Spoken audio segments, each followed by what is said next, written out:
Hello, welcome and good afternoon.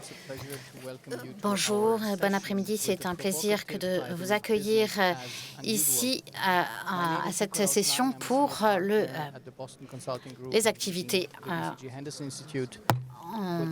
dans une situation non ordinaire. Je suis du Boston Consulting Group. J'ai à mes côtés Florence Verzelen, qui est vice-présidente MEA d'Asso Systèmes, Erkki Maillard, qui dirige les affaires UE d'EDF, il est vice-président senior. Nous avons ensuite Jean Madar, qui est directeur, président et fondateur d'Interparfums. Et le dernier, mais pas le moindre, Bahadir Kaliagazi, qui est président de l'Institut du Bosphore et qui a dirigé le MEDEF turc. Nous avons donc un panel qui couvre des secteurs très différents, de l'énergie au luxe, dans le monde et dans l'Europe. Je voudrais revenir sur ce titre qui est assez inhabituel. Et je voudrais revenir à mai 2022. En 2022, à Davos, s'est tenue une réunion et j'ai eu un échange avec le PDG d'une entreprise à 50 milliards de dollars et nous étions en train de prendre le café. Il a dit quelque chose d'intéressant. C'était donc un forum qui se tenait en mai au lieu de l'hiver à cause du Covid, et c'était juste après l'invasion de l'Ukraine. Et il m'a dit, mais vous savez, Nicolas, pour moi, c'est très intéressant. Dans les années 2010, on a eu le numérique qui est apparu. Et puis ensuite, il y a eu le climat. Et puis c'est en février, le 24 février cette année, que le conflit armé et la géopolitique sont apparus sur mon agenda. Et nous ne sommes pas du tout prêts à cela. Et donc la question, c'est comment sommes-nous prêts aujourd'hui? Comment nous préparons-nous? Nous allons faire un tour de table pour commencer et parler des bouleversements géopolitiques qui vous ont affectés au cours des 12 derniers mois, des 5 dernières années, des 10 dernières années. On va commencer par les 12 derniers mois. Et pour moi, il y a 3 dates que j'ai trouvées intéressantes cette année. Le 21 janvier, le 1er avril et le 2 septembre. Donc le 21 janvier, c'est le jour qui a suivi l'inauguration, l'investiture de Trump. Et puis c'est là que Stargate a été annoncé et en même temps, les Chinois ont annoncé DeepSeek One. C'est une technologie complètement différente. Et cela illustre vraiment la division des sociétés du tech, des entreprises du tech dans le monde. Vous savez que la date du 1er avril rappelle toujours cette citation de Lénine qui disait qu'il y a des décennies où il ne se passe rien et puis il y a des semaines où on a l'impression que des décennies se sont écoulées. Et là, on a en quelques jours passé en 8 semaines un retour en arrière de 116 ans sur les droits de douane. Et puis ensuite, il y a eu le 2 septembre qui était rencontre de la coopération avec la Chine. Et je pense que tout le monde a compris que ce monde monopolaire ou bipolaire était désormais révolu. Alors, Florence, d'après vous, quels ont été les 2 ou 3 bouleversements que vous avez trouvés particulièrement importants? Merci beaucoup de nous avoir posé cette question. Bonjour à chacun d'entre vous. Je suis vraiment très heureuse de m'exprimer devant vous aujourd'hui. Pour moi, j'ai un bouleversement en commun avec vous et c'est lié au 2 avril, la fragmentation du commerce. Nous faisons des logiciels pour aider nos clients à innover, à mieux faire fonctionner leurs actifs et mieux produire de manière plus durable. C'est devenu très complexe après le 2 avril. C'était un vrai cauchemar pour mes plus de 300 clients industriels. Si je prends l'exemple d'un gros constructeur automobile aux États-Unis, le PDG m'a demandé si je pouvais simuler l'impact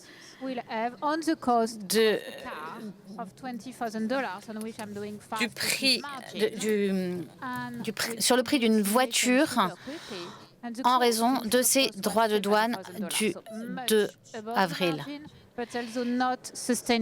Donc, c'était un coût de $7 000 qui ne permettait même plus d'avoir une marge sur le véhicule et qui n'était pas du tout acceptable pour le consommateur américain. Et c'est la même chose pour tous les grands clients industriels, que ce soit Nestlé ou Renault.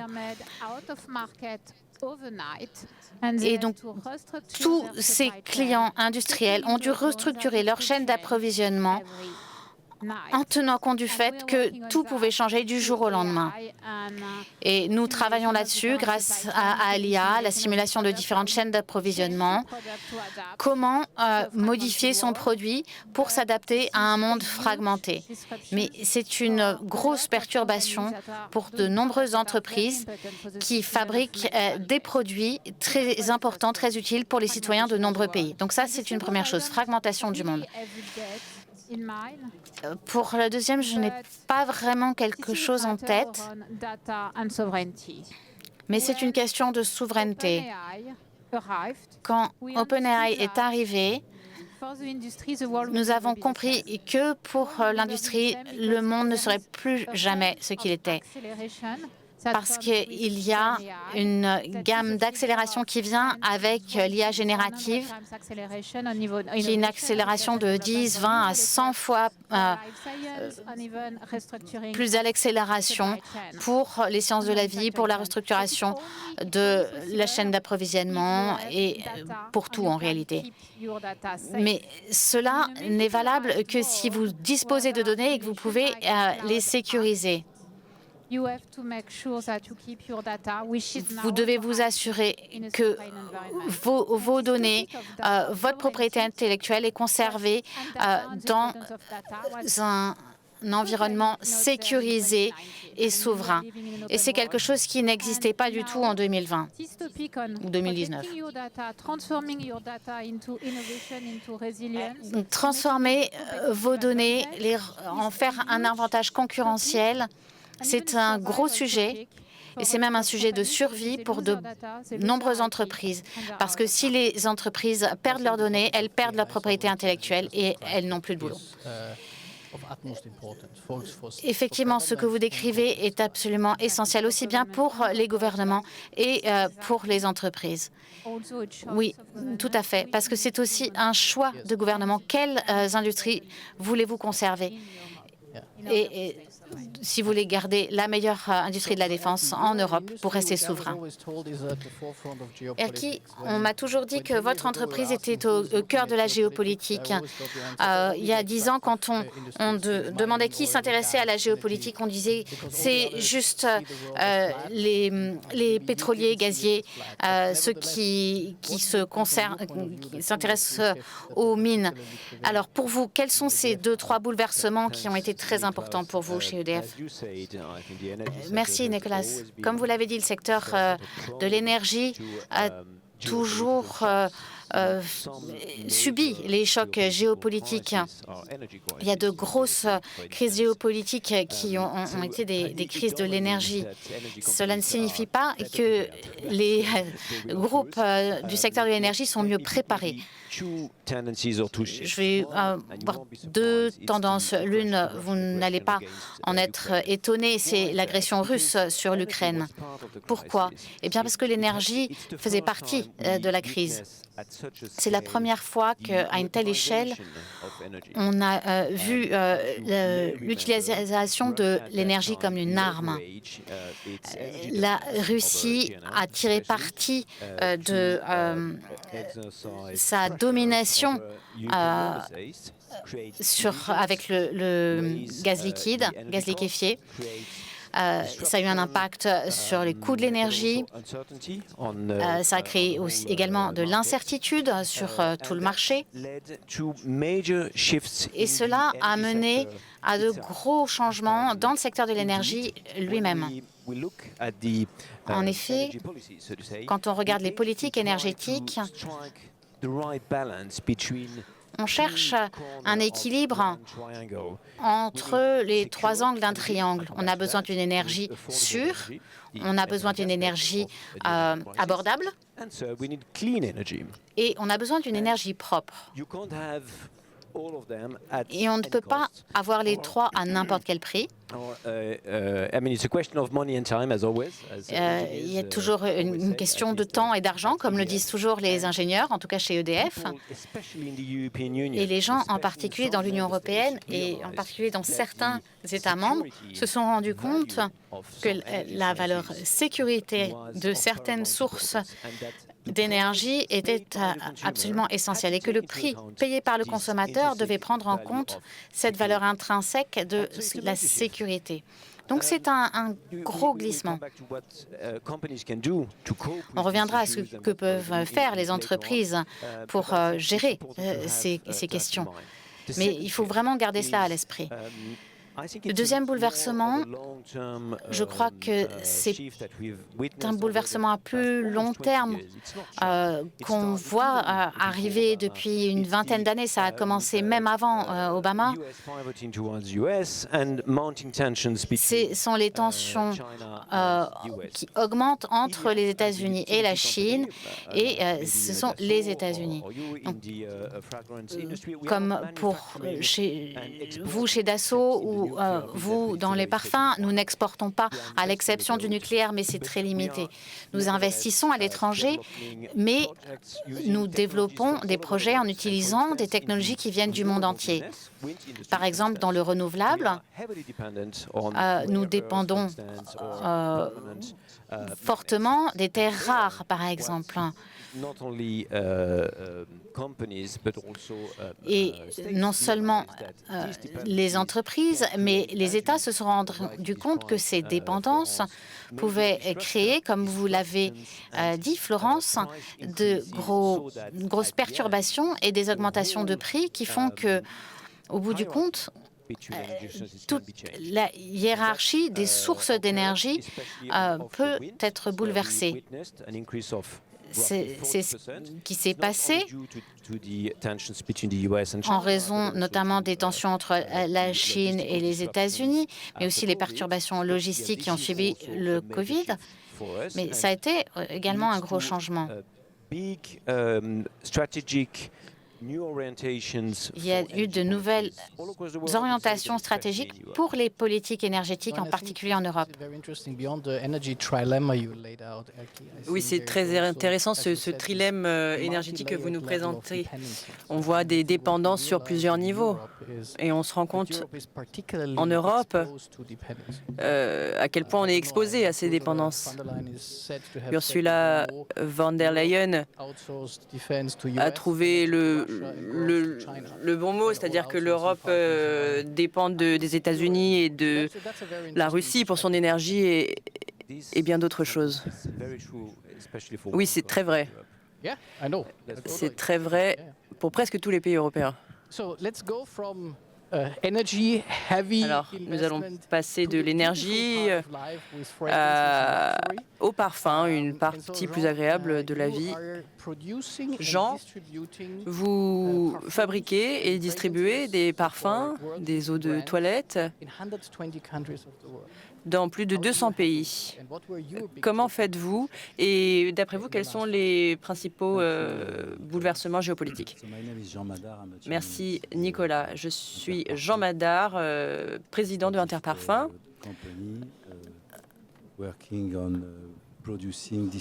Interparfums fabrique et distribue des parfums dans de nombreux pays.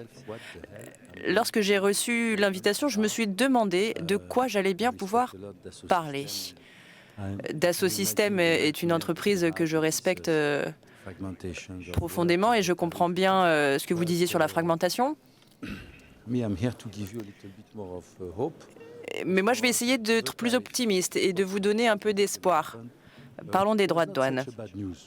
Ce n'était pas forcément une si mauvaise nouvelle, pour être très honnête avec vous. Pourquoi?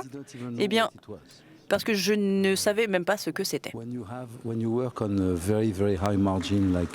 Quand on travaille avec des marges très très hautes, 80% par exemple, 2, 3, 4% de droits de douane en plus, ça ne change pas grand-chose. On m'a dit que ça allait changer du jour au lendemain, de 0 à 15, 55 pour la Chine. Donc on a essayé d'accélérer notre travail tout en restant calme. Et donc, nous avons pris la décision de produire aux États-Unis ce qui serait vendu aux États-Unis. Donc nous avons des usines qui fabriquent les parfums de Abercrombie, de Hollister et d'autres marques américaines. Nous avons beaucoup de marques américaines dans notre portefeuille, Oscar de la Renta et bien d'autres. Donc ces produits-là seront fabriqués et vendus exclusivement aux États-Unis. Pour vendre ces produits ailleurs qu'aux États-Unis, alors ils seraient produits en dehors des États-Unis. Pour nous, cette décision a été extrêmement simple à prendre et a été prise très rapidement. Nous avons appelé nos usines en Europe pour sonder leurs envies. Ils n'y croyaient pas. Ils étaient très étonnés de ces conséquences. L'activité va revenir en Europe? Eh bien oui, c'est bien ce qui s'est passé. Donc pour moi, c'était le premier point à aborder. Alors bien sûr, ce processus est long et complexe, mais nous ne l'avons pas ressenti comme une menace. Personne est arrivé à bout. Tout le monde a pu recevoir son salaire. Tout allait bien. Deuxième bouleversement, un bouleversement de taille. 20% de notre activité est en Moyen-Orient. Arabie Saoudite, Koweït, Israël. Ce sont de gros consommateurs de nos parfums. Donc le 7 octobre et les tensions dans la région auraient pu avoir des conséquences sur notre activité. En tout cas, c'est ce que nos experts prévisaient. Donc nous avons réduit nos coûts, notamment en marketing. C'était une grosse erreur. En Israël, la vente de parfums a augmenté en 2023 et 2024. Et pourtant, on aurait pu croire qu'un pays qui a vécu de si terribles événements et qui a envoyé ses jeunes à l'armée, on ne se serait pas forcément dit que c'est un pays où on achèterait plus de parfums. Et pourtant, c'est ce qu'on appelle l'effet rouge à lèvres. C'est-à-dire, quand les choses vont mal, les femmes achètent du rouge à lèvres. Si le monde va mal, c'est le cas. Et d'ailleurs, je pourrais vous parler de l'achat des rouges à lèvres en Russie, des produits cosmétiques en Ukraine. Ce sont des informations qu'on a. Et toutes ces consommations sont à la hausse. Donc quand les choses vont mal, on met du rouge à lèvres et de plus en plus ça va mal. Donc je ne veux pas vous faire croire que tout est rose, mais nous avons vu des tendances très intéressantes. Très intéressant d'avoir une opinion contraire et je raconterai cet effet rouge à lèvres à ma femme ce soir. Et enfin, pour finir, Bahadir, vous représentez la Turquie, le pont entre l'Europe et la Turquie, qui joue un rôle essentiel dans le monde géopolitique actuel. Quels sont d'après vous les mouvements, les bouleversements importants sur le plan de la géopolitique? Merci beaucoup pour votre question. Merci à tous. Vos interventions étaient très intéressantes. À BCG, vous avez fait une liste très intéressante. C'est 10 bouleversements très intéressants. Ils sont tous pertinents, mais ils sont aussi extrêmement interconnectés. En fait, le continuum espace-temps s'est accéléré et il a pris trop de vitesse pour que notre vie organique puisse suivre. Les choses se passent à une vitesse exponentielle. L'augmentation de l'intelligence artificielle, les technologies quantiques, les neurosciences, même les prévisions les plus pessimistes imaginent à 10 ans un monde complètement différent, un monde du travail complètement différent. En tant qu'entreprise, en tant qu'individu, en tant qu'universitaire, en tant que société civile, tout va changer. Si cela est vrai, ça commence aujourd'hui. Donc nous essayons d'en parler, c'est d'ailleurs pour cela que nous sommes ici aujourd'hui. Nous parlons de géopolitique et dans un sens plus large, on parle de stratégie géostratégique. On parle de sécurité au sens plus restreint, donc de l'OTAN, l'OTAN qui est toujours très importante, évidemment.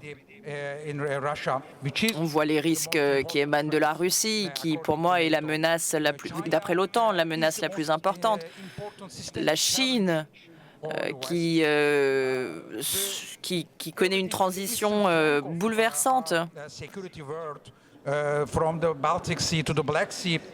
le monde sécuritaire est bouleversé aux quatre coins du monde. Et on voit une ceinture presque au sud de conflits qui s'étend jusqu'à l'Asie centrale. Parlons également du couloir arctique qui devient un nouveau centre du monde avec les routes au pôle Nord qui s'ouvrent. Et donc, on voit que tout cela est profondément marqué par les attaques hybrides, les méthodes de guerre hybrides, la chute de la démocratie. L'approvisionnement énergétique est également impacté par l'intelligence artificielle, puisque l'intelligence artificielle consomme beaucoup d'énergie. C'est la même chose pour la climatisation dans les habitations.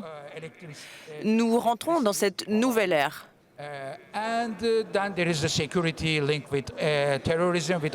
On pourrait également parler de terrorisme, mais tout ça, ce n'est qu'un pilier en réalité.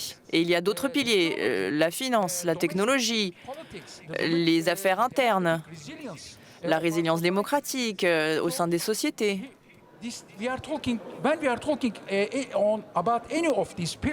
Tous ces sujets sont interconnectés aux autres. On ne peut pas parler de l'un sans parler de l'autre. Serons-nous assez intelligents pour guider nos institutions, nos organisations, nos vies, nos entreprises dans le bon sens? Et je pense que c'est ça la question la plus importante. Je pense qu'on a fait un bon tour de table quant au bouleversement géopolitique. On a parlé des droits de douane, de la dépendance énergétique, des aspects positifs ou négatifs de ces crises, notamment dans le secteur du luxe. Je pense qu'on a fait un bon panorama. Parlons maintenant de notre sujet, business as unusual. Des centaines de PDG, chaque année, sont confrontés à la géopolitique et se retrouvent assez surpris. Que faire? Puis-je avoir un impact sur ce qu'il se passe? Depuis quelques années, la géopolitique est au cœur des stratégies des entreprises qui nomment des postes spécifiquement pour gérer ces questions, qui s'associent à des réseaux aussi. Et ce qui est incroyable aujourd'hui ici, c'est que nous avons vraiment un beau panel représentant de l'industrie. À Dassault Systèmes, quelles sont les évolutions que vous envisagez? Avez-vous déjà investi dans cet aspect géostratégique? C'est une question extrêmement pertinente. En 2019, nous ne savions pas encore à quoi nous attendre. Nous n'avions pas besoin de cette force géostratégique. Maintenant, le monde a changé et est plus complexe. Et donc, c'est une question de vie ou de mort de se concentrer sur ces problèmes géopolitiques. Et je vais vous dire pourquoi. Vous le savez, nous vivons dans un monde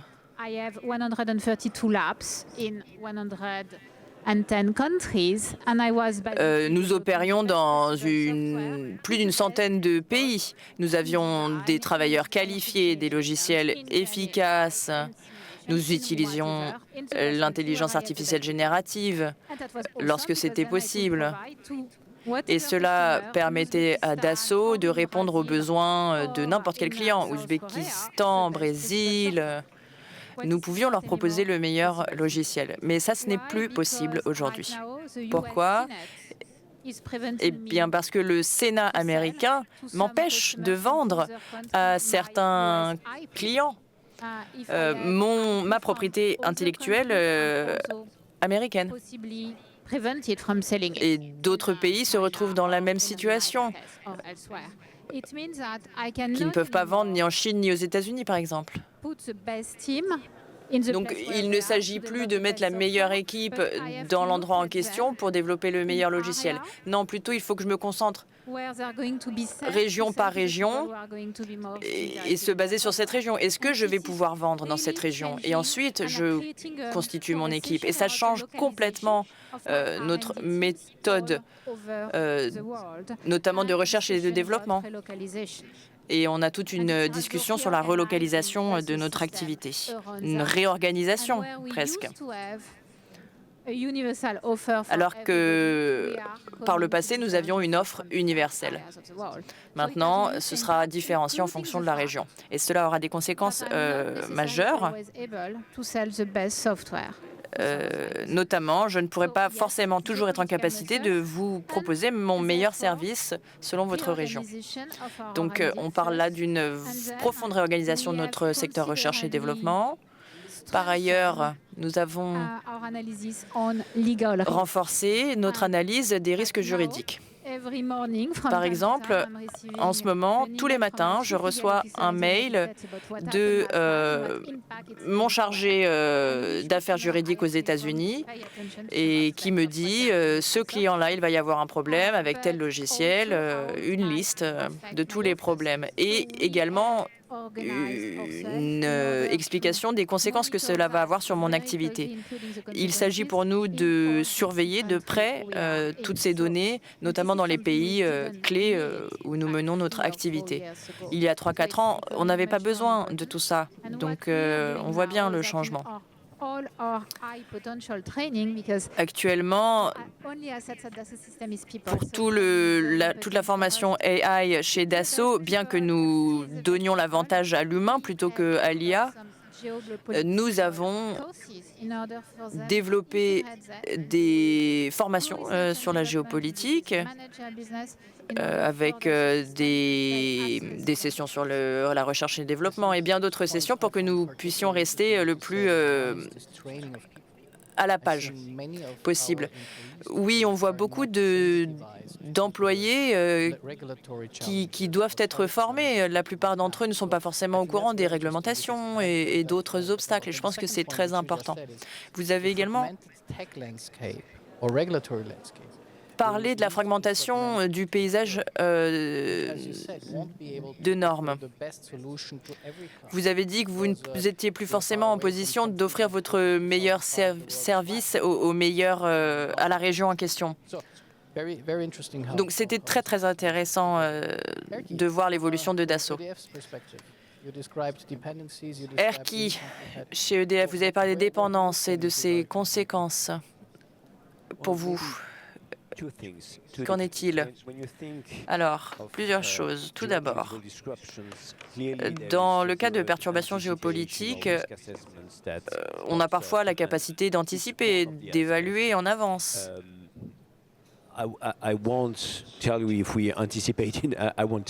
Chez EDF, je ne peux pas vous dire si nous avions tout anticipé ou pas. Mais certaines tendances géopolitiques étaient déjà émergentes il y a quelque temps, par exemple les énergies renouvelables.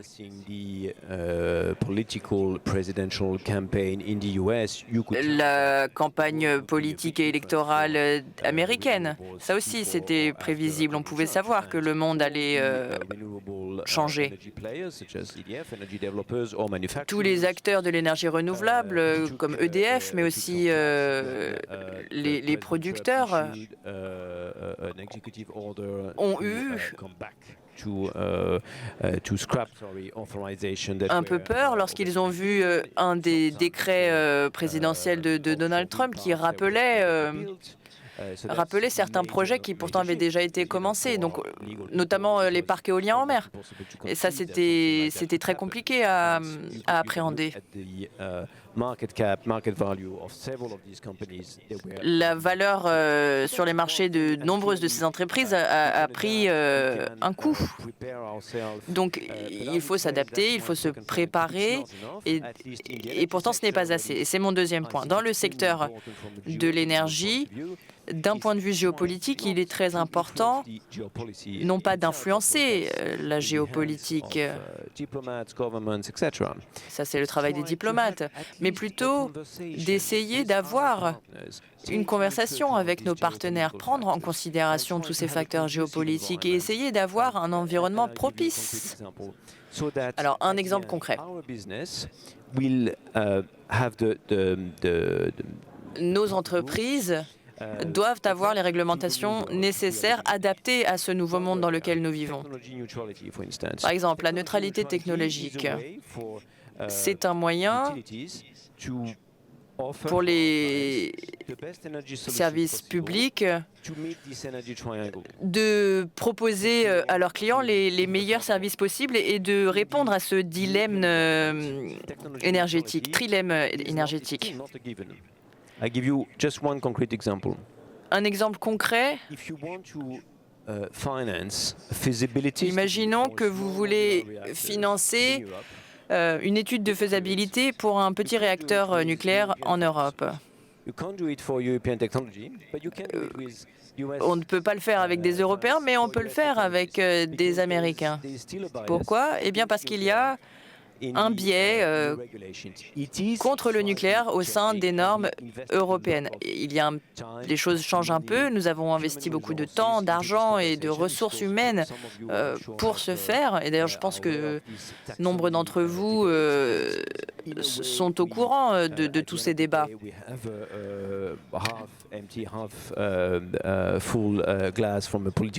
À la fin des débats, on se rend compte qu'il y a toujours un verre à moitié vide et un verre à moitié plein. Mais cette question de la neutralité technologique est absolument essentielle pour être efficace en termes de coûts et résilient sur le plan énergétique. Donc la question n'est pas de prévoir l'avenir,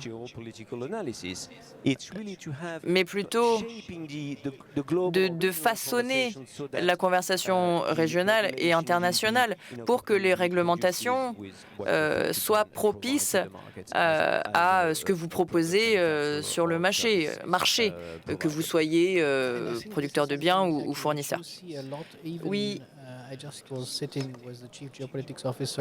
J'étais très récemment en discussion avec une grosse entreprise allemande et il a dit quelque chose d'assez intéressant. Il a dit qu'avant, le lobbying, c'était un gros mot.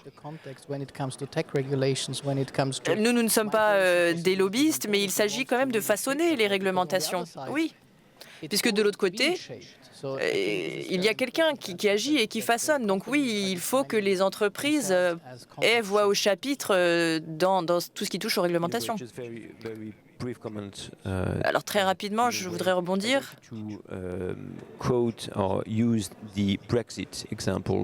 Parlons du Brexit. C'est un exemple assez parlant, notamment en termes de bouleversement géopolitique. Et c'est un peu ce qui s'est passé. Nous sommes un acteur proéminent au Royaume-Uni puisqu'ils ont de l'énergie nucléaire. Donc, il y a des projets d'investissement de taille, le plus grand d'ailleurs, avec la nouvelle centrale nucléaire. Et il faut qu'on parle également de la migration. C'est un sujet essentiel. Ce n'est pas un gros mot. Mais il faut expliquer au gouvernement britannique que s'ils veulent réussir dans leur projet nucléaire, ils doivent redéfinir les règles du jeu, notamment pour la migration. Et c'est ce que vous disiez d'ailleurs. Très bien. Merci beaucoup, Erki. Jean, qu'en pensez-vous? Nous avions compris que les conséquences de cette année n'ont pas été trop dures. Tout le monde a eu son 13e mois.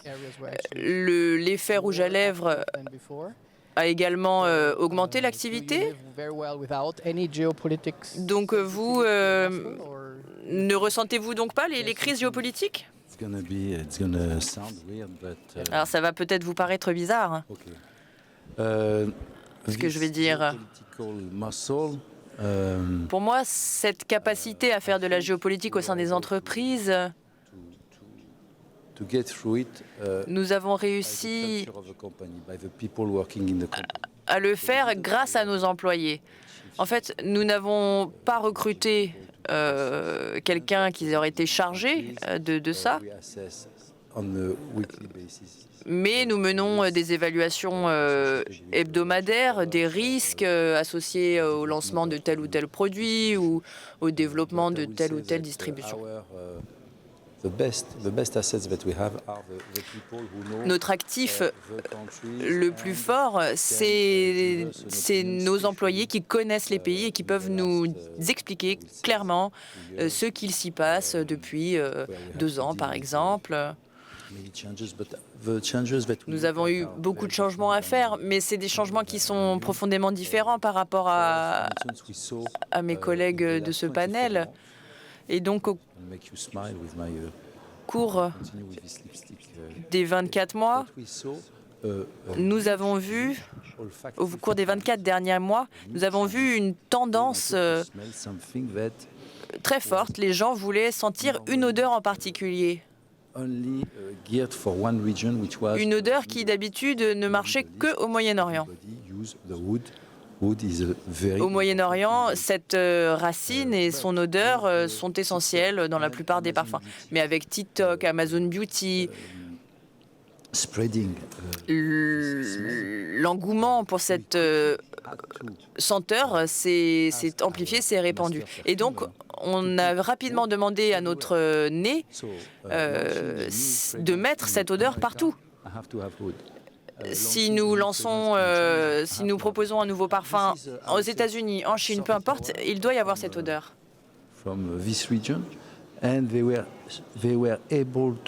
Ça a été très intéressant d'avoir les retours des personnes qui connaissaient ces pays, de pouvoir prendre en considération leurs témoignages et d'appliquer leurs recommandations. Donc, on ne parle pas vraiment de bouleversement géopolitique, mais ça fait pourtant partie de notre monde qui est en pleine transformation. Tout à fait. Le pouvoir, en fonction des régions, varie beaucoup quand on parle de géopolitique.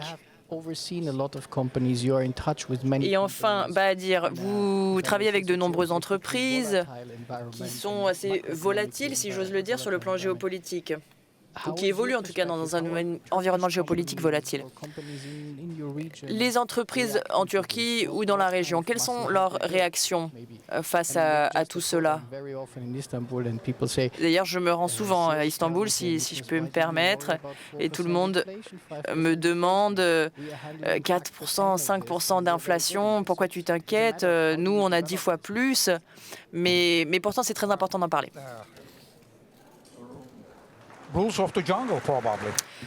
C'est la loi de la jungle. Il s'agit tout simplement de survivre. C'est l'instinct de survie.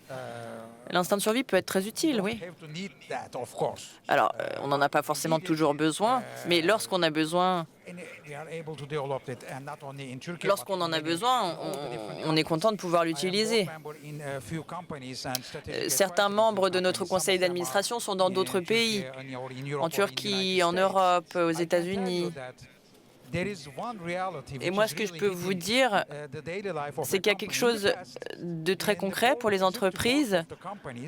En fait, par le passé, il y avait toujours un point de géopolitique à l'ordre du jour, comme une réflexion au niveau macro, un débat plus intellectuel sur ce qui se passait et sur la macroéconomie, l'inflation. On parlait de la Chine, de l'Union européenne et de ses normes, des incitations américaines, mais ça s'arrêtait là. Aujourd'hui, tous les points à l'ordre du jour d'un conseil d'administration d'une entreprise ou d'une organisation internationale est profondément lié à la géopolitique. Est-ce qu'on parle de stratégie d'investissement? Est-ce qu'on parle de ressources? Est-ce qu'on parle de marketing? La valeur de l'entreprise, peu importe le sujet, la géopolitique rentre en jeu. Le blockchain, les crypto-actifs, tout cela a un lien avec la géopolitique. Lorsqu'on parle des décisions chinoises et de ces décisions,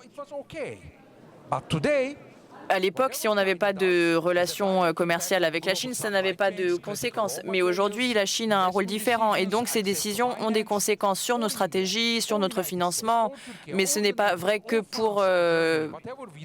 Enfin, plutôt, ça a des conséquences sur tous les pays, la Chine, l'Inde, la France. Ça a un impact direct sur les entreprises.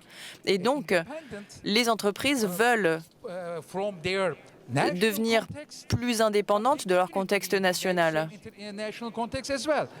Mais en même temps, elles ne peuvent pas s'en extirper complètement.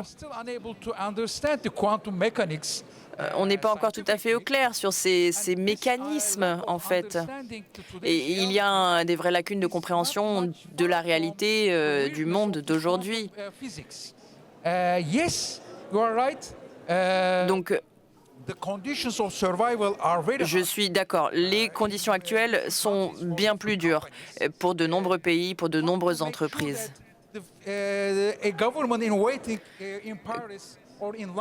Comment garantir qu'un gouvernement, peu importe où il est, à Ankara, à Damascus, à Paris, à New York, à Tel Aviv, à New Delhi, comment garantir que ce gouvernement aura ou n'aura pas de conséquences sur l'activité d'une entreprise? C'est une question importante, oui, mais je pense que la clé pour comprendre ce qui se passe en ce moment, c'est de garantir une compréhension de l'humain dans le cadre de ces nouvelles plateformes, de ces nouvelles technologies. Il s'agit de faire un choix. Il faut faire un choix. Allons-nous utiliser notre boussole humaine, notre intelligence humaine, notre morale et notre éthique ou pas? Donc c'est un choix. L'époque actuelle est marquée par ce choix. Et ce choix doit être pris par de nombreuses entités. Absolument. Ici, vous voyez, on a pris le choix d'être entre humains. Et oui, nous sommes là. C'est très intéressant. On a eu vraiment une grande diversité de points de vue. On a parlé du secteur automobile. On a parlé du nucléaire. On a parlé du soft power, de certaines odeurs. On a parlé de l'effet rouge à lèvres. Et je pense que cette dimension éthique est particulièrement importante dans un monde fragmenté et instable. Je pense qu'avoir une boussole est essentiel pour nous tous, mais aussi pour nos dirigeants. Et donc, pour conclure, mesdames et messieurs, j'aimerais vous présenter des leçons que nous avons tirées. Construire tout d'abord cette capacité géopolitique au sein des entreprises, la capacité des entreprises de comprendre les changements géopolitiques. Deuxièmement, travailler sur la résilience des chaînes d'approvisionnement. Vous avez parlé de fragmentation, d'adaptation, c'est important. Troisièmement, vous avez parlé de macroéconomie. Il s'agit de continuer de prendre en considération la volatilité, les droits de douane, les prix, leur évolution. Quatrièmement, il faut s'adapter à ce nouveau monde fragmenté. Et cinquièmement, comprendre la technologie et les nouvelles technologies émergentes, notamment l'accès à la technologie selon les nouvelles réglementations. Et voilà, mesdames et messieurs, j'espère que le débat vous a intéressé. Comme d'habitude, j'aimerais remercier mes panélistes. Merci beaucoup d'avoir pris le temps de venir nous parler. Très bonne fin de journée. Merci à tous.